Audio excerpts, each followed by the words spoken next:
calmness. It is not proven in moments of peace, it is revealed in moments of chaos. Anyone can appear composed when life moves smoothly. Few remain steady when everything falls apart. This is the paradox. Calm does not shine in silence.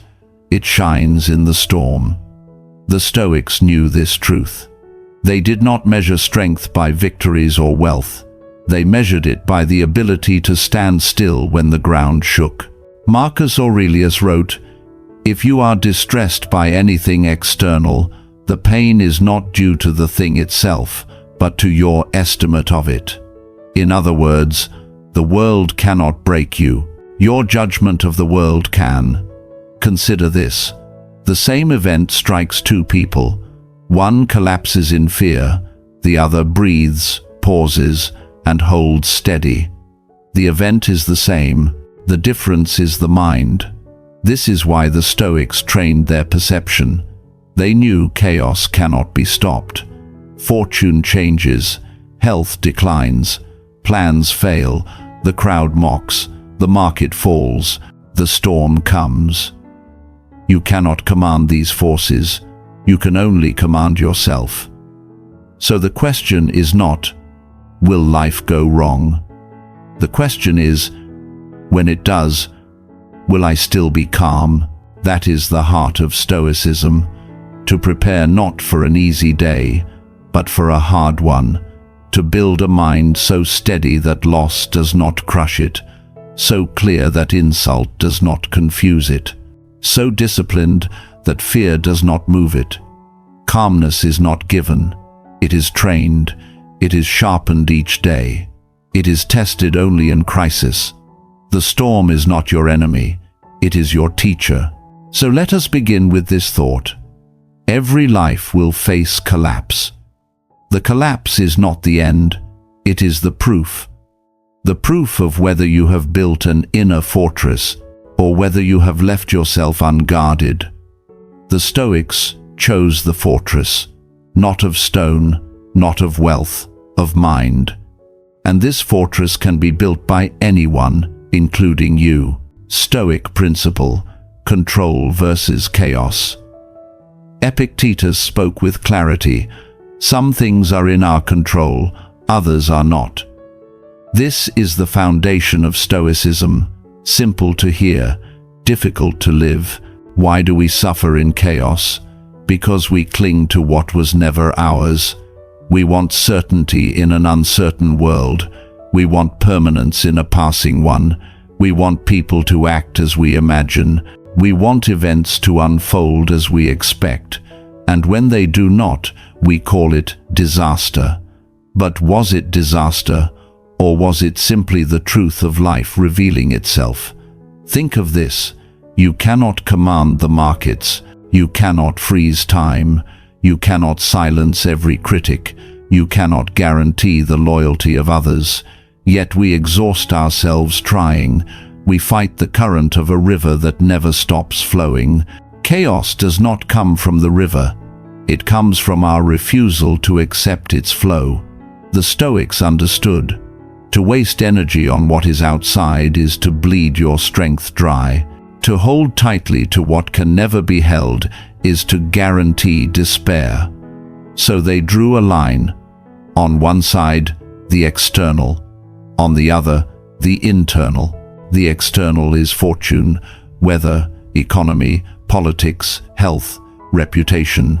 The internal is judgment, intention, choice, response. One side belongs to chance, the other belongs to you. Consider modern life in America. The stock market falls, a company downsizes, a relationship ends, a diagnosis arrives, a storm destroys a home.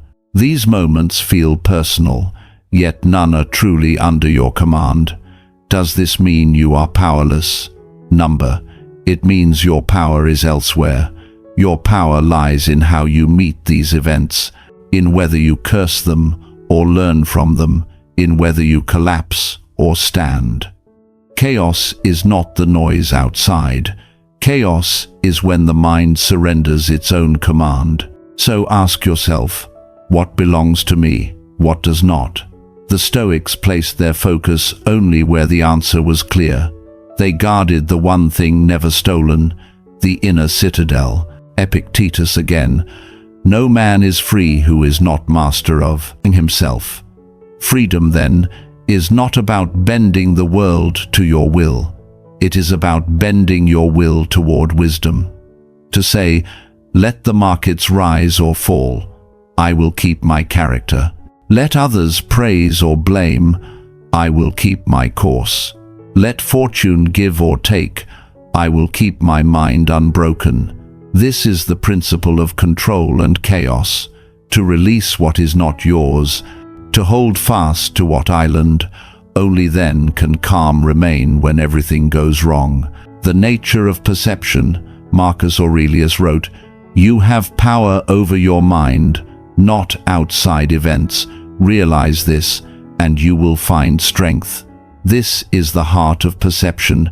Events are neutral. Our judgment paints them. The Stoics saw life not as chains of disasters, but as chains of impressions. Something happens. Then the mind interprets it. The interpretation decides whether we fall or stand. Think of failure. One person calls it the end, another calls it a lesson. The same fact, two different verdicts, two completely different lives. This is the nature of perception. It is not the event itself that wounds us. It is the story we tell about it. Seneca said, we suffer more often in imagination than in reality. He was not dismissing pain, he was exposing exaggeration. Reality strikes once, imagination strikes 1,000 times. A job is lost. That is one fact. The mind then says, I am worthless. I will never recover. My future is over. Now the pain multiplies. The event did not do this. The perception did. A friend betrays trust. That is one fact. The mind then says, I am unlovable. I cannot trust anyone. Life has no meaning. Again, the wound deepens not by the act, but by the judgment that followed it.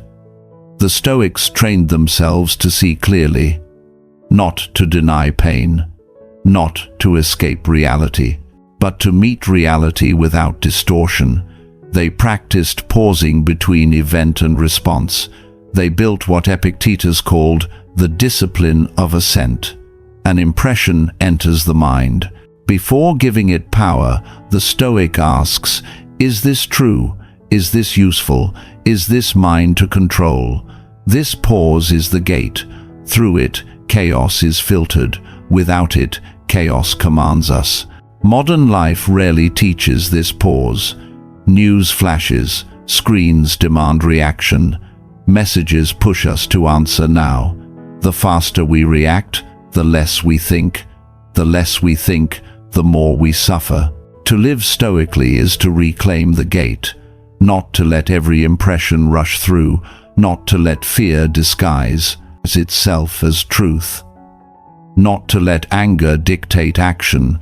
Marcus Aurelius reminded himself each morning, today I shall meet interference, ingratitude, arrogance, disloyalty, ill will, and selfishness. He did not predict this to despair, he did it to prepare. By naming what could come, he softened its surprise. He controlled his perception before the event even arrived. Perception, then, is not passive. It is active discipline. It is the power to frame reality in a way that strengthens rather than weakens. Two soldiers face the same battle. One says, "This is hopeless." The other says, "This is my test." Which one has already lost? Which one has already won? Two citizens face the same crisis. One says, "This is the end of everything." The other says, "This is another chance to practice courage." Which one is free? Which one is chained? The difference is not in the event, it is in the lens. The Stoics trained their lens until it became their shield. So perception is not a small matter, It is the first battle. Lose it, and you lose before lifting a hand. Win it, and you remain undefeated, even in loss. To stay calm when everything goes wrong is not magic. It is the fruit of training perception. The mind learns to step back, to question, to see. When life strikes, you can add poison with your judgment. Or you can remove poison with clarity. The choice is not in the world. The choice is in the mind. This is why calm belongs to the Stoic. Because calm is not found in quiet streets. It is built in the quiet judgment behind the storm. Training the mind, the discipline of calm. Seneca observed, "We suffer more often in imagination than in reality. This is the truth of the mind. Reality strikes once. Imagination repeats the blow. Panic is not the child of facts. It is the child of fantasy. It drags us into futures that have not happened. It fills the present with shadows of tomorrow." Calm does not come from denying reality. It comes from disciplining imagination. It comes from returning to the present. The Stoics knew, the mind left untrained becomes a tyrant. It invents fears. It rehearses disasters. It magnifies pain before pain arrives. So they treated the mind as an athlete treats the body. Strength does not appear by wishing. It comes by repetition, by daily effort, by training. A body trained grows resilient to weight. A mind trained grows resilient to chaos. The gym of the Stoic was not filled with iron. It was filled with thought, with practice, with exercises that made the mind steady. 3 of these exercises remain as powerful today as in ancient Rome. First, negative visualization. Each morning, imagine what could be taken. Health may fail, wealth may vanish, a loved one may depart. At first this seems grim, but it is not despair. It is armor. For when loss arrives, it arrives not as shock, but as familiar. The Stoic meets it with readiness, not collapse. Second, journaling. Not to record gossip, not to decorate the day, but to place thoughts under the lamp of reason. At night, write what you feared, what you desired, what you judged. Then ask, was it true? Was it useful? Was it mine to control? In this way, the mind is cleansed. The noise of the day is filtered. The self sees itself more clearly. Third, pause before reaction. The shortest practice, the hardest. 3 seconds before words leave your mouth. 3 breaths before action leaves your hand. This is where calm is forged, in the space between impulse and choice, for in that space lies freedom. Marcus Aurelius said, "You have power over your mind, not outside events." This power is sharpened in small acts, repeated daily. A calm mind is not a gift. It is not chance. It is discipline. It is the fruit of consistent training. You do not expect muscles to grow without lifting. Why expect the mind to hold steady without exercise? Each day gives the Stoic a chance to practice. A delay in traffic becomes a lesson in patience. An insult becomes a lesson in restraint. A disappointment becomes a lesson in endurance. Life is not against you. It is training you. Every irritation is a weight for the soul to lift. Without practice, calm remains theory. With practice, calm becomes nature. The discipline of calm is not glamorous, it is not loud, it is repetition, it is steady steps. It is courage in small, unseen moments. And over time, these moments build strength. Not the strength of control over others, but the strength of control over self. This is the discipline of calm, to suffer less in imagination, to return to the present, to train the mind as faithfully as the body. In this, the Stoic becomes unshakable. The test of the storm calm cannot be proven in silence. It can only be tested in noise. Anyone can speak of composure. Anyone can claim wisdom when skies are clear. Words cost nothing, but storms reveal truth. The Stoics understood this. They never asked, "Can I stay calm in peace?" They asked, "Can I stay calm in crisis?"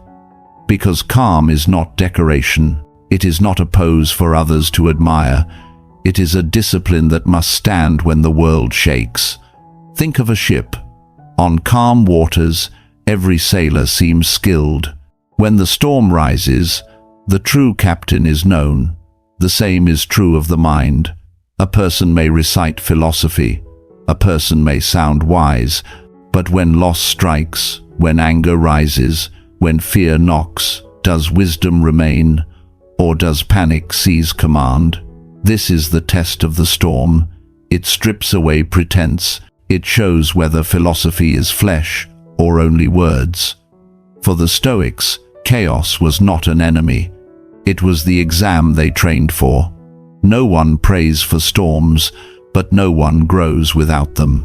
Seneca said, "A gem cannot be polished without friction, nor a man perfected without trials." Storms are friction for the soul. They rub away illusion. They reveal the strength beneath. Ask yourself, when crisis arrives, who rules within you? Is it fear? Is it rage? Is it despair? Or is it you? Do you let panic write your choices?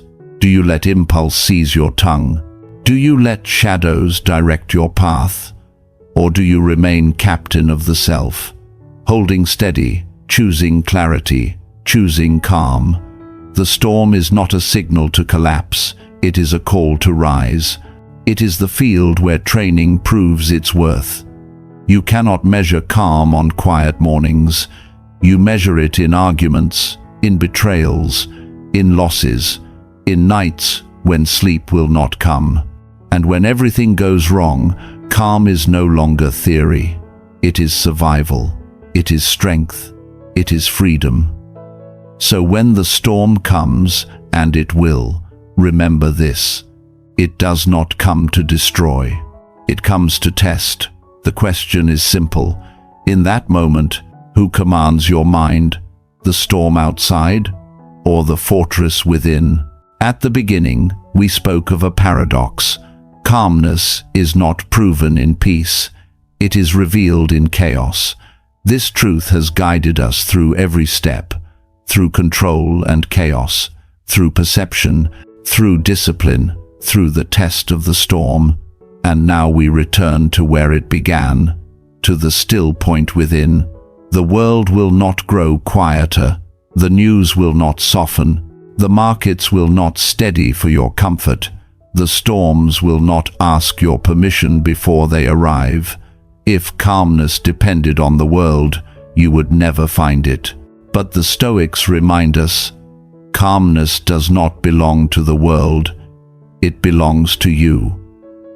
Marcus Aurelius, each morning, prepared his mind for insults, betrayal, and hardship, not because he desired them, but because he refused to be surprised.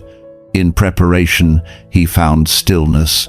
Seneca reminded us that fear multiplies pain, so he trained his mind not to run ahead into imagined disasters. In discipline, he found stillness. Epictetus was born a slave. His body was not his own, yet his judgment was free. In this freedom, he found stillness. The lesson is clear.